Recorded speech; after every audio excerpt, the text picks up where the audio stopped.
Hello दो hello दोस्तों, आज हम जो बायोलॉजी में कुछ महत्वपूर्ण बिंदुओं के बारे में बताएंगे जो कंपटीशन के लिए महत्वपूर्ण है और कंपटीशन में पूछे जाते हैं। तो हम बायोलॉजी में बताते हैं। पहली बात तो बायोलॉजी में इसको दो भागों में बताया जाता है। बायो, एक होता है लॉजी। बायो का होता है लाइफ। तो बायोलॉजी में दो होते हैं, एक बायो एक होता है लॉजी। बायो का मतलब लाइफ और लॉजी का मतलब होता है स्टडी। इसका मतलब होता है जीवन और स्टडी का मतलब होता है अध्ययन करना। बायो का मतलब होता है जीवन, स्टडी, और लॉजी का मतलब होता है अध्ययन करना। इनकी हम होती बहुत सारी शाखाएं, हम केवल दो शाखाओं के बारे में पढ़ेंगे। एक जूलॉजी होता है, जूलॉजी, और एक होता है बॉटनी। बॉटनी होता है जूलॉजी। अब बात करते हैं कि बायोलॉजी के पिता किसको कहते हैं। तो बायोलॉजी के पिता अरस्तु को कहा जाता है। बायोलॉजी के पिता अरस्तु को कहा जाता है और जूलॉजी के पिता को भी अरस्तु को माना जाता है। और बॉटनी के जो पिता है हिपोक्रेटस हैं। हिपोक्रेटस को माना जाता है। जूलॉजी भी दो वर्डों के से मिला है, बनकर मिला है। एक होता है जू और दूसरा होता है प्लस लॉजी। जू का मतलब जो होता है एनिमल्स, जो होते हैं जानवर। जू का मतलब होता है एनिमल्स यानी कि जानवर, और लॉजी का मतलब होता है अध्ययन करना जानवरों का जिसमें अध्ययन किया जाता है, जीव जंतुओं का जिसमें अध्ययन किया जाता है, तो जूलॉजी कहते हैं। बॉटनी में क्या होता है, ये वनस्पति विज्ञान होती है। अब यहाँ बात करते हैं, यहाँ तो हो गया। इसके बाद जो है हम बात करते हैं सबसे जो छोटी इकाई होती है वो कोशिका होती है। जो क्रियात्मक इकाई होती है कोशिका होती है। तो यहाँ पर हम रफ कर देते हैं और कोशिका के बारे में आगे हम बताते हैं। कोशिका के बारे में क्या होती है कोशिका, मेन पॉइंट। हाँ, तो जैसा कि अब कोशिका यानी कि सेल के बारे में बताएंगे। अब बात करते हैं सबसे छोटी इकाई जो होती है कोशिका होती है। अब हम कोशिका के बारे में पढ़ लेते हैं। ये कोशिका होती है, इसको हम सेल कहते हैं। कोशिका को हम सेल कहते हैं। और इसका वैज्ञानिक जो नाम है, वैज्ञानिक जो नाम है उसको कहते हैं हम साइटो। वैज्ञानिक नाम इसका क्या है, साइटो। और जिसमें इसका अध्ययन किया जाता है, कोशिकाओं का अध्ययन,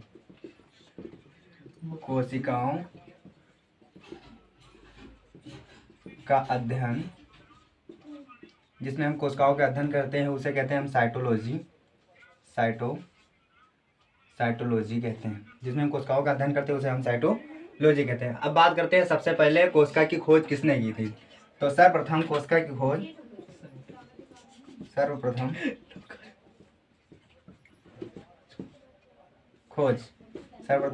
की थी रॉबर्ट हुक ने किया था सन 1665 ईस्वी में किया था। पर ये मरी हुई कोशिका की खोज किए थे। और जीवित कोशिका की खोज एंटोनी वान लीवेनहॉक ने किया था। जीवित कोशिका की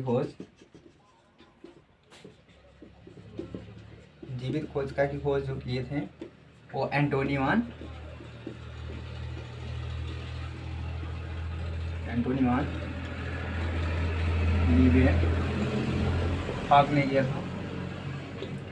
लीवेनहॉक ने किया था। सर्वप्रथम कोशिका की खोज रॉबर्ट हुक ने किया था, सन 1665 ईस्वी में किया था। और जीवित कोशिका की खोज एंटोनी वान लीवेनहॉक ने किया था। पर ये केवल क्या हुआ था कि मरी हुई कोशिका की खोज किए थे और रॉबर्ट हुक ने सर्वप्रथम, और जीवित कोशिका की खोज जो किए थे वो एंटोनी वान लीवेनहॉक ने किया था। पर इसका सिद्धांत दो वैज्ञानिक थे जो दिए थे, एक थे स्लाइडन और दूसरे थे स्वर्ण। कोशिका का सिद्धांत, कोशिका का जो सिद्धांत दिया था वो स्लाइडन एवं स्वर्ण थे। जो कोशिकाओं का सिद्धांत दिया था वो स्लाइडन एवं स्वर्ण थे। ठीक है, यहाँ पर जो है कोशिकाओं का अध्ययन स्लाइडन एवं स्वर्ण ने दिया था। अब बात करते हैं जो सबसे छोटी कोशिका और सबसे बड़ी कोशिका। कोशिका में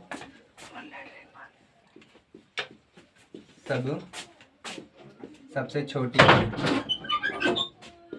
और सबसे बड़ी। तो सबसे छोटी जो कोशिका होती है वो माइकोप्लाज्मा होती है, माइकोप्लाज्मा। और सबसे बड़ी जो कोशिका होती है वो अंड कोशिका होती है, अंड कोशिका। अंड कोशिका होती है जो शुतुरमुर्ग का जो अंडा होता है वही एक हमारा क्या है सबसे बड़ा कोशिका होता है, जो शुतुरमुर्ग का अंडा होता है। शुतुरमुर्ग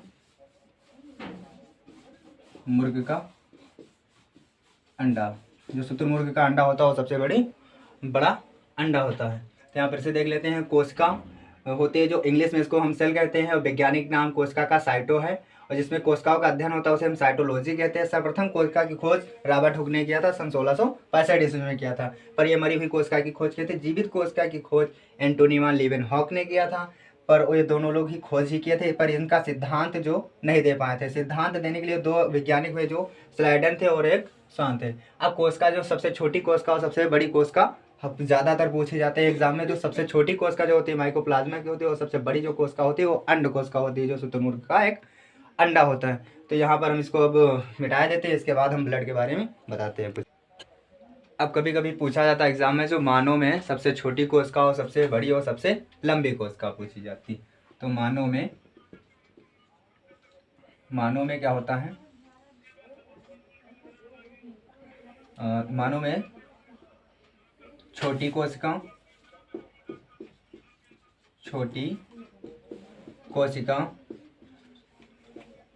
बड़ी कोशिका और लंबी कोशिका। तो सबसे छोटी कोशिका जो होती है वो शुक्राणु होती है, शुक्राणु की होती है, और जो बड़ी होती है वो अंडाणु होती है, और जो लंबी कोशिका होती है वो न्यूरॉन की होती है, न्यूरॉन में होती है। ये जो न्यूरॉन होता है वो हमारे मस्तिष्क में होता है। जो मस्तिष्क की जो होती है वो मस्तिष्क में सबसे लंबी कोशिका पाई जाती है, जो कौन सी होती है, न्यूरॉन होती हैं। अब बात हम करते हैं कोशिका विभाजन। तो हमारे जो है शरीर में कोशिका विभाजन कैसे होता है, तो कहाँ पर सबसे ज़्यादा विभाजन होता है और कहाँ पर कम होता है। तो यहाँ पर हम देख लेते हैं कोशिका विभाजन।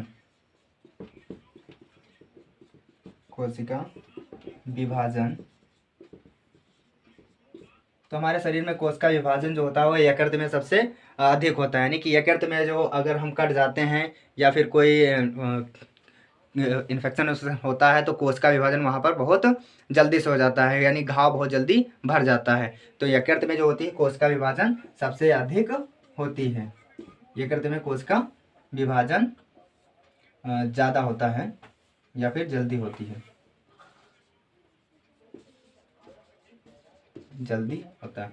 तो यकृत में जो होता है कोशिका विभाजन जल्दी होता है, यानी कोशिका विभाजन सबसे अधिक होता है। और सबसे कम कोशिका विभाजन मस्तिष्क में होता है, जो दिमाग में होता है। कोशिका विभाजन तो दिमाग में होता है सबसे कम होता है। अगर माइंड में हो, अगर चोट लग जाती है तो कोशिका विभाजन वहाँ पर जल्दी नहीं होता है, और यकृत में सबसे ज़्यादा कोशिका विभाजन होता है। बस हम यहीं तक देखते हैं। इसके बाद जो है अगला जो हम बताते हैं उसको ब्लड के बारे में कुछ जानकारी दे देते हैं, जो इम्पॉर्टेंट है परीक्षाओं के लिए और ज़्यादातर पूछे जाते हैं। महत्वपूर्ण बिंदुओं के बारे में आगे बताते हैं, तब तक ये इसको रफ कर देते हैं। अब जैसा कि ब्लड के बारे में कुछ महत्वपूर्ण बिंदु बताए देते हैं जो एग्ज़ाम में पूछे जाते हैं। तो यहाँ पर हम ब्लड से रिलेटेड बिंदु बता देते हैं। तो ब्लड जो होता है हमारे यानी कि रक्त, ब्लड यानी कि रक्त।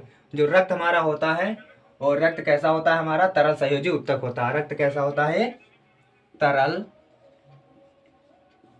संयोजी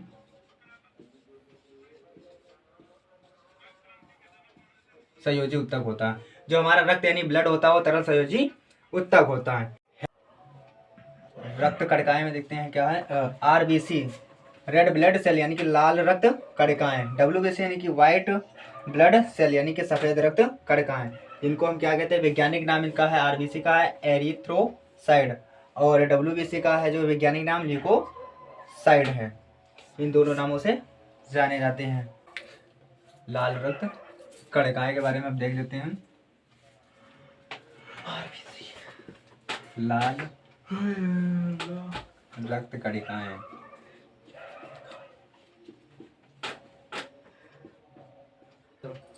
चल लाल रक्त कणिकाएं इसको कहते हैं RBC, RBC red blood cell.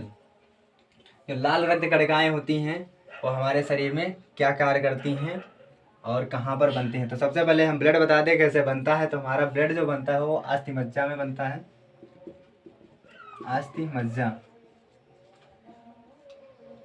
जो हमारा ब्लड बनता है वो अस्थि मज्जा में बनता है। और इसका जो जीवन काल होता है रेड ब्लड सेल का, जीवन काल 120 दिन का, 120 दिन का होता है। रेड ब्लड सेल का जो जीवन काल होता है वो 120 दिन का होता है। जो इनकी मृत्यु होती है वो कहाँ पर होती है, वो प्लीहा में होती है। इनकी मृत्यु कहाँ पर होती है, प्लीहा में होती है। नहीं, ब्लड बैंक,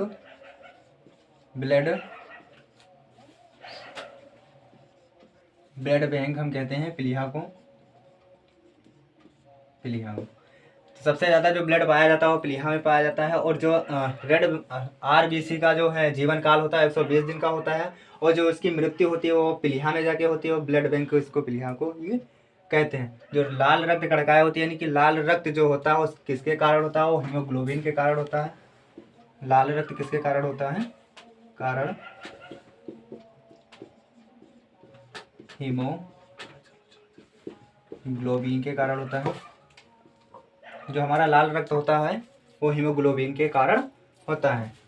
तो हीमोग्लोबिन में एक पदार्थ पाया जाता है, हीमोग्लोबिन में एक पदार्थ पाया जाता है जिसे कहते हैं आयरन। जो हीमोग्लोबिन में पदार्थ पाया जाता है, हीमोग्लोबिन के कारण ही हमारा लाल रक्त होता है। और लाल रक्त हीमोग्लोबिन के कारण होता है। अब यहाँ पर हो गया लाल रक्त कणिकाएं। अब देखते हैं श्वेत रक्त कणिकाएं, डब्ल्यूबीसी। डब्ल्यूबीसी सफेद रक्त कणिकाएं, सफेद रक्त कणिकाएं। जो सफेद रक्त कणिकाएं होती है वो प्रतिरोधक क्षमता को बढ़ाती हैं, प्रतिरोधक क्षमता को बढ़ाती हैं, प्रतिरोधक क्षमता को बढ़ाती। जो सफ़ेद रक्त कणिकाएं होती हैं वो क्या होती है, प्रतिरोधक क्षमता बढ़ाती, यानी कि जो हमारे शरीर में जीवाणु जो जाते हैं अन्य उनसे लड़ने में सक्षम करती है वो सफ़ेद रक्त कणिकाएं होती हैं। इनका जो जीवन काल अगर देखा जाए तो वो होता है 1 से 4 दिन का, 4 दिन का होता है इनका जीवन काल, 4 दिन का होता है। ये दोनों की जो मृत्यु होती है, लाल रक्त कणिकाएं की और सफ़ेद रक्त कणिकाएं की जो दोनों की मृत्यु होती है प्लीहा में होती है। और जितना भी खून है वो सारा का सारा जाके प्लीहा में स्टोर होता है, इसलिए हम इसको कहते हैं ब्लड बैंक कहते हैं। यहाँ पर क्या कहते हैं इसको, ब्लड बैंक। तो एक बार फिर से देख लेते हैं। जो लाल रक्त कणिकाएं होती है उसके क्या कहते हैं, आरबीसी कहते हैं। इनका जो जीवन काल होता है वो 120 दिन का होता है। और ये जो ब्लड बनता है हमारे कहाँ पर बनता है, अस्थि मज्जा में बनता है। जो हीमोग्लोबिन, यानी कि हीमोग्लोबिन के कारण ही हमारा लाल रक्त होता है। हीमोग्लोबिन में पदार्थ कौन सा पाया जाता है, आयरन पाया जाता है। पदार्थ हीमोग्लोबिन में आयरन पाया जाता है। इसके बाद देखते हैं सफ़ेद रक्त कणिकाएं जो प्रतिरोधक क्षमता को बढ़ाती हैं। इनका जीवन काल देखा जाए तो 1 से 4 दिन का होता है। तो आज यहीं तक हम पढ़ाते हैं इसके बारे में। अगर क्लास अच्छी लगी तो लाइक कीजिए, सब्सक्राइब कीजिए और चैनल को आगे बढ़ाइए। धन्यवाद।